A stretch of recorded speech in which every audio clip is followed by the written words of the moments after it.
بسم اللہ الرحمن الرحیم۔ السلام علیکم ورحمۃ اللہ وبرکاتہ۔ پیارے دوستو، کیا آپ نے کبھی ایسی شخصیت کے بارے میں سنا ہے جو اپنے وقت کے بادشاہوں کے سامنے کھڑی ہو جائے، جو اپنے علم، روحانیت اور کرامتوں سے نہ صرف لوگوں کے دل جیت لے بلکہ وقت کے حکمرانوں کو بھی جھکنے پر مجبور کر دے؟ آج ہم بات کریں گے اس ہستی کی جنہیں دنیا غوث العظم شیخ عبد القادر جیلانی رحمۃ اللہ علیہ کے نام سے جانتی ہے۔ یہ وہ ولی اللہ ہیں جنہوں نے اپنے دور کے طاقتور شاہوں کو روحانی طاقت اور حکمت سے حیران کر دیا۔ پیارے ناظرین، اس ویڈیو کو آخر تک دیکھیں کیونکہ آخر میں ہم آپ کے لیے ایک خاص پیغام بھی لے کر آئے ہیں۔ غوث العظم شیخ عبد القادر جیلانی رحمۃ اللہ علیہ کی ولادت 470 ہجری میں ایران کے علاقے جیلان میں ہوئی۔ آپ کا خاندان سید تھا، یعنی آپ کا شجرہ نسب حضرت امام حسن رضی اللہ عنہ سے جا ملتا ہے۔ آپ کے والد ایک نہایت ہی نیک اور عبادت گزار انسان تھے۔ آپ کی والدہ محترمہ کی تربیت کا انداز نہایت منفرد تھا۔ ایک مشہور واقعہ ہے کہ جب آپ بچے تھے، آپ کی والدہ نے کہا، بیٹا ہمیشہ سچ بولنا اور اپنے دل کو اللہ کی محبت سے بھرنا۔ یہ الفاظ آپ کی زندگی کا مقصد بن گئے۔ بچپن ہی سے آپ میں تقوی، شجاعت اور صداقت کا مظاہرہ تھا۔ کہتے ہیں کہ آپ نے کم عمری میں قرآن پاک حفظ کر لیا اور دیگر علوم بھی اپنی والدہ اور مقامی علماء سے حاصل کیے۔ جب آپ نے علم کی پیاس بڑھتی ہوئی محسوس کی تو بغداد جانے کا فیصلہ کیا، جو اس وقت علم و حکمت کا مرکز تھا۔ بغداد پہنچ کر آپ نے عظیم علماء سے علم حاصل کیا، جن میں امام احمد بن حنبل رحمۃ اللہ علیہ کے شاگرد بھی شامل تھے۔ ایک دن کا واقعہ مشہور ہے کہ آپ اپنے استاد کے ساتھ بیٹھے تھے کہ اچانک ایک قافلہ لٹا دیا گیا۔ ڈاکوؤں نے سب کچھ لوٹ لیا۔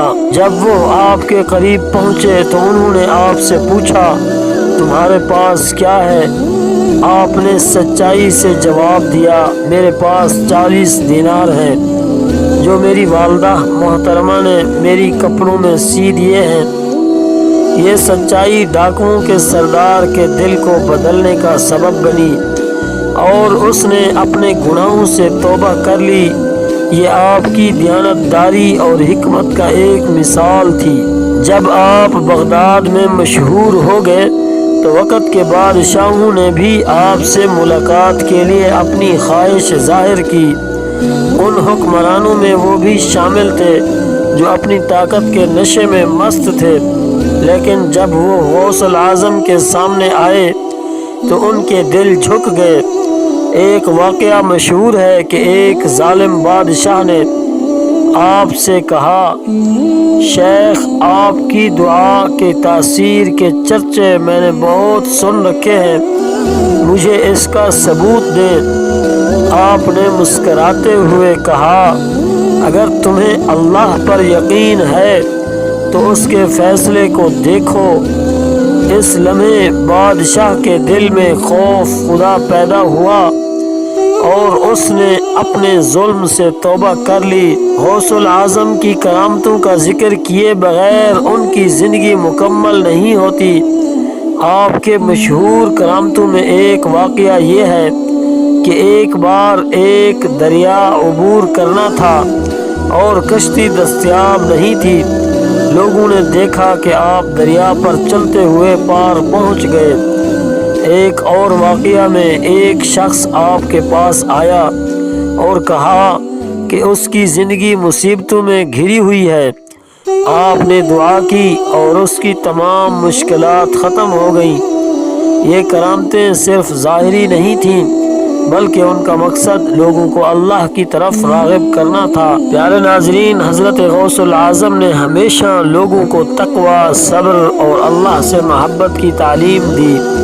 آپ کا مشہور قول ہے، دل کو پاک رکھو کیونکہ اللہ دلوں کو دیکھتا ہے، ظاہری اعمال کو نہیں۔ آپ نے ہمیشہ حکمرانوں کو عدل و انصاف کی تلقین کی اور کہا کہ وہ اپنی رعایا کی خدمت کو عبادت سمجھ کر کریں۔ غوث الاعظم کے وقت کے شاہ آپ کی کرامتوں اور حکمت سے بہت متاثر تھے۔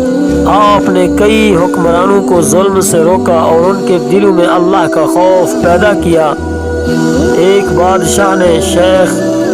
ایک بادشاہ نے کہا، شیخ میں اپنے گناہوں سے کیسے بچ سکتا ہوں؟